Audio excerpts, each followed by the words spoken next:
Her husband's family gave her a dog in inheritance after he died. They said that was all she deserved.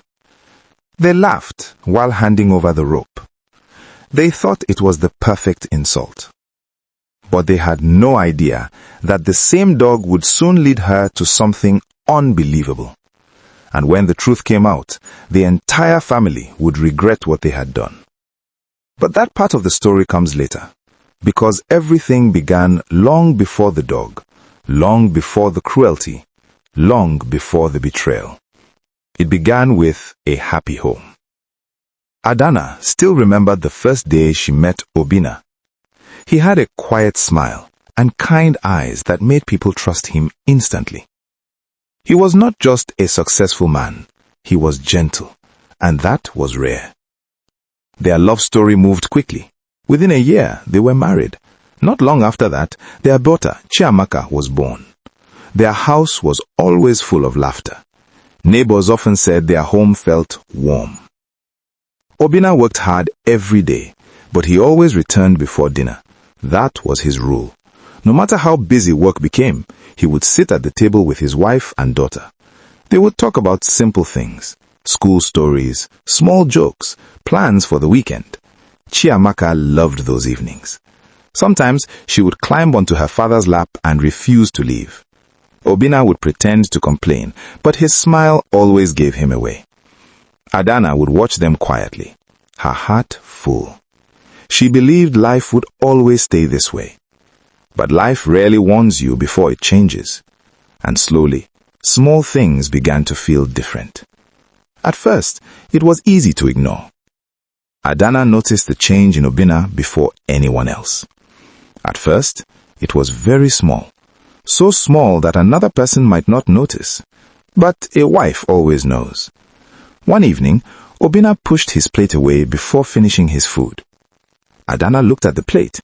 Half of the rice was still there. That had never happened before. Obinna loved her cooking. "Are you full already?" she asked softly. Obinna forced a small smile. "Yes," he said, "just tired." But the next night it happened again, and the night after that. He kept leaving food on the plate. Adanna began to worry. Something was wrong. But Obinna kept saying the same thing. "I'm fine," he would say, "just work stress." But that was not the only change. Soon, Adanna noticed something else. Obinna stopped laughing. Before, he laughed at everything Chiamaka said, even the smallest jokes. Chiamaka loved making her father laugh. She would tell silly stories after dinner. Sometimes they made no sense at all, but Obinna always laughed loudly. Now, things were different. One evening, Chiamaka told a funny story about her teacher. She even acted it out. Adanna laughed, but Obinna only nodded slowly. No smile, no laughter. Chiamaka looked confused. "Daddy, was it not funny?" she asked. Obinna quickly forced a smile. "It was funny," he said quietly, but his eyes looked tired, very tired. Adanna watched him closely. Her heart began to feel heavy. Then she noticed something even stranger. Sometimes Obinna would sit quietly for a long time. He would stare at the wall, or the table, or the window, as if he was looking at something far away. But nothing was there. One night, Adanna touched his hand. "Obinna," she said gently. He turned slowly. "Yes?" "You have been different lately," she said. "Please, tell me the truth." For a moment, Obinna did not speak. The room felt very quiet. Even Chiamaka stopped playing. Adanna could hear her own heartbeat. Then Obinna sighed. "It's nothing," he said again. "Just fatigue." But his eyes looked strange, like he was hiding something. Adanna felt fear growing inside her chest. A quiet fear, the kind that whispers that something bad is coming. She tried to ignore it. She told herself everything would be okay. But deep inside, she knew something was wrong. Very wrong. And soon, the truth would arrive. Suddenly, without warning. And when that moment came, their peaceful life would never be the same again. One morning, Obinna woke up earlier than usual. The house was still quiet. The sun had not fully risen. Adanna found him sitting on the edge of the bed. He looked pale, very pale. "Are you okay?" she asked. Obinna nodded slowly, but his hands were shaking. Adanna felt her chest tighten. "Let's go to the clinic," she said. Obinna did not argue. That scared her even more. They woke up Chiamaka and asked a neighbor to watch her. Then they left quickly. The road felt longer than usual. Adanna kept looking at Obinna. He was very quiet, too quiet. When they reached the clinic, a nurse came to help them. She looked at Obinna's face, and her smile disappeared. Her eyes became serious. "Please, come this way," she said quickly. They rushed him into a small room. Adanna stood outside the door. Her hands were cold. Her heart was beating fast. Minutes passed, but to Adanna, it felt like hours. Finally, the doctor walked out. His face looked heavy. He spoke slowly, but the words felt far away, like a dream she did not want to hear. "I'm sorry," the doctor said. His heart stopped. Adanna blinked. She did not understand. The doctor continued speaking, but the words sounded distant, like they were floating in the air. Obinna was gone. The world became silent. Adanna did not scream. She did not cry. She did not fall. She only stared. Her eyes were wide, as if she was waiting for someone to say it was a mistake. But no one did. The room stayed quiet, very quiet. A nurse touched her arm gently, but Adanna did not move. Her mind refused to accept the truth. Just this morning he was alive. Just this morning he was sitting beside her. Now he was gone. Just like that. When Adanna finally returned home, the house felt empty. The walls felt different. The air felt heavy. She sat on the floor and held Chiamaka tightly. Her daughter looked confused. "Where is Daddy?" she asked softly. Adanna closed her eyes. Tears finally rolled down her face. But this was only the beginning of her pain, because very soon, Obinna's family would arrive, and what they would do next would shock everyone. The news of Obinna's death spread quickly. Neighbors came to the house. Some brought food, some brought kind words.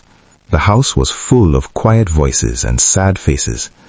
Adanna sat on a small chair. Chiamaka stayed close to her side. She held her mother's dress tightly. People spoke softly around them. Everyone felt the pain. But later that evening, another group arrived. A black car stopped in front of the house. The door opened slowly. Obinna's older brother walked first. Behind him came two aunts, and then Obinna's uncle. Their faces were serious, but something felt strange. Adanna stood up slowly. She thought they had come to comfort her. She thought they had come to mourn Obinna. But the moment they entered the house, the air changed. The brother looked around the room carefully. His eyes moved from wall to wall. Then he spoke. "Where are Obinna's documents?" Adanna blinked. She was confused. "Documents?" she repeated quietly. "Yes," the uncle said quickly. "His land papers and bank accounts," one aunt added. The room fell silent.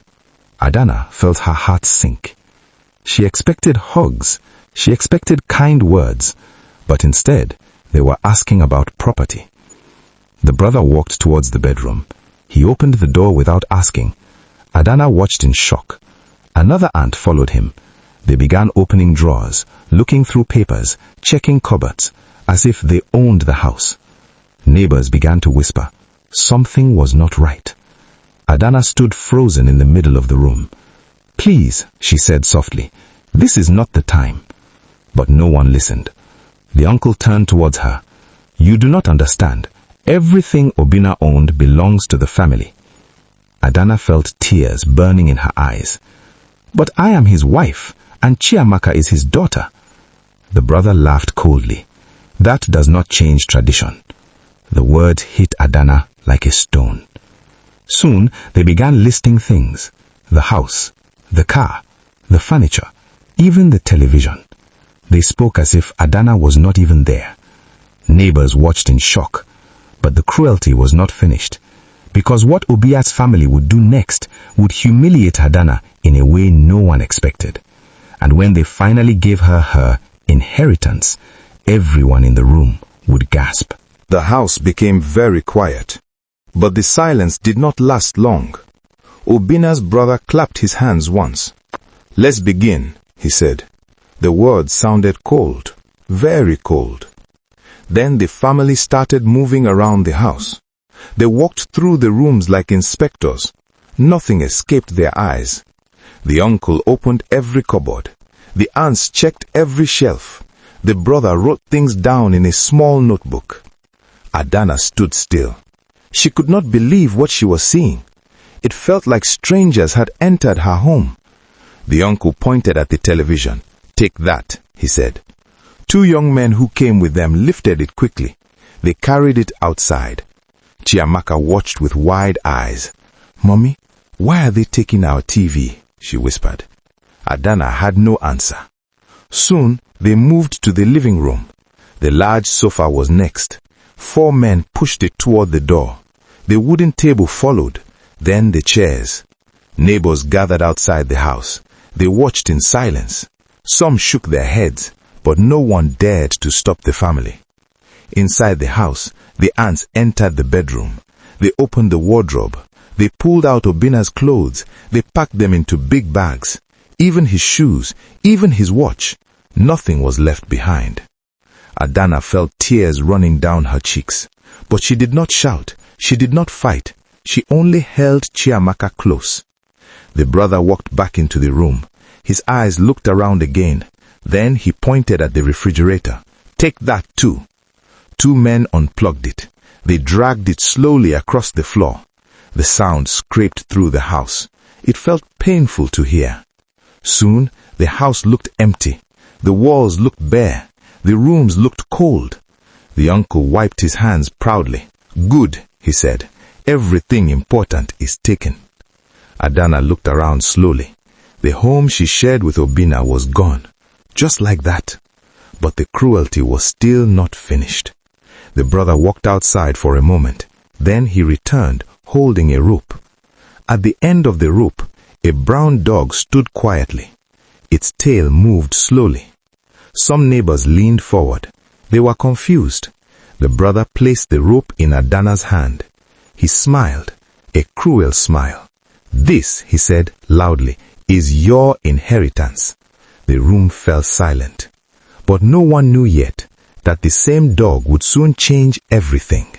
The rope felt rough in Adanna's hand. The brown dog stood quietly beside her. Its eyes looked soft. Its tail moved slowly. But the room felt heavy, very heavy. Obinna's brother crossed his arms. A wide smile spread across his face. "Yes," he said loudly, "that is your inheritance." Some of the relatives began to laugh. One aunt covered her mouth as she giggled. Another uncle shook his head with a grin. To them, it was a joke, a cruel joke. The brother pointed at the dog. "This dog is called Lucky. Obinna loved it very much." He paused for a moment. Then he laughed again. "So, now it belongs to you." More laughter filled the room. The sound hurt Adanna's ears. Neighbors standing outside the door looked shocked. Some whispered quietly. Others lowered their eyes. They could not believe what they were seeing. Adanna stood still. She looked at the dog. Then she looked at the rope in her hand. Her fingers tightened slowly. Chiamaka held her mother's arm. "Mommy, are they serious?" she asked softly. Adanna swallowed hard. Her throat felt tight. But she did not shout. She did not argue. She did not beg. Instead, she accepted the rope. Quietly. The room became silent for a moment. The relatives were surprised. They expected anger. They expected tears. But Adanna only nodded once. "Thank you," she said softly. The words shocked everyone. The brother frowned. He did not expect that answer. One aunt rolled her eyes. "Look at her," she whispered. "She is grateful for a dog." More laughter followed. But Adanna did not react. Inside her heart, the pain was deep, very deep. But she refused to break in front of them. The brother clapped his hands again. Well, our work here is finished. The relatives began to walk toward the door. One by one, they left the house. Their footsteps faded outside. Soon, the sound of the car engine started. Then, the car drove away. Silence returned to the house. Deep silence. Adanna slowly looked around the empty room. No sofa, no table, no television. Even the refrigerator was gone. Just bare walls remained. The house no longer looked like a home. Chiamaka wiped her small eyes. "Mommy, are we poor now?" she asked quietly. Adanna knelt down and hugged her daughter tightly. "We still have each other," she whispered, "and we have Lucky." The dog wagged its tail gently. It stepped closer to them. Then it sat beside Adanna, as if it understood her pain. Adanna stroked the dog's head slowly. Her tears finally fell freely. But deep inside, something strange was about to begin. Because Lucky was not just an ordinary dog. Very soon, the dog would start doing something unusual, something that would confuse everyone. At first, it would look small, just a strange habit. But that small habit would lead Adanna to a discovery no one expected. The night passed slowly. Adanna barely slept. Chiamaka lay beside her on the floor. Lucky curled near the door. The house felt empty, cold, too quiet.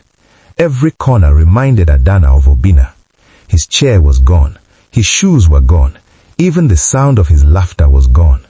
Morning came with a dull grey light. Adanna sat up slowly.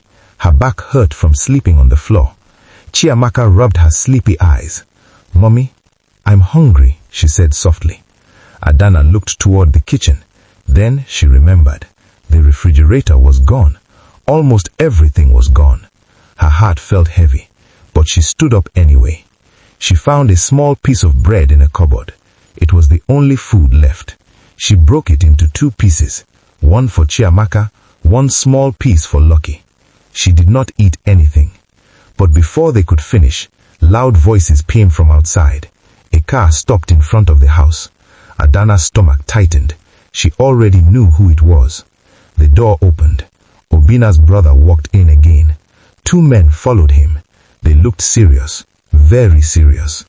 The brother looked around the empty room. Then he spoke.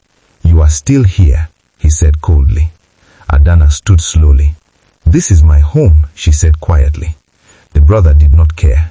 He pointed toward the door. "You must leave today." Chiamaka grabbed Adanna's mother's hand tightly. "Mommy, where will we go?" she whispered. Adanna had no answer. The 2 men stepped forward. One of them carried a small lock in his hand. They were ready to lock the house, right in front of her. Lucky began to growl softly. The dog stood close to Adanna. Its ears were raised, but Adanna gently held the rope. "It's okay," she whispered to the dog. Her voice was tired, very tired. She looked at the brother one more time. "Please," she said quietly. But the brother shook his head. "No," he said. "You leave now." The neighbors watched from outside. Some looked angry, some looked sad, but the brother did not care. Adanna slowly picked up a small bag. It held only a few clothes, nothing else. She took Chiamaka's hand and held Lucky's rope. Then she walked toward the door. Each step felt heavy, very heavy. When she reached the gate, she stopped for a moment. She turned back to look at the house where her life once felt happy, the house where Obinna once laughed. Now it was no longer hers. The door closed behind her. The lock clicked loudly. The sound felt final. Chiamaka began to cry softly. Adanna wiped her tears. "We will be okay," she whispered. But inside her heart, she felt lost. She had nowhere to go, nothing left, only her daughter and a dog called Lucky. But very soon, Lucky would begin acting strangely, very strangely, and that strange behavior would lead Adanna to something buried in the ground, something no one could imagine. The sun was already high in the sky. Adanna stood on the dusty road. One small bag rested on her shoulder. Chiamaka held her hand tightly. Lucky walked beside them quietly. The house behind them was gone forever. Adanna did not know where to go. For a long time she just stood there. Then a kind neighbor walked over slowly. Her name was Mama Ifeoma. She looked at Adanna with sad eyes. "My child, you cannot stay on the road."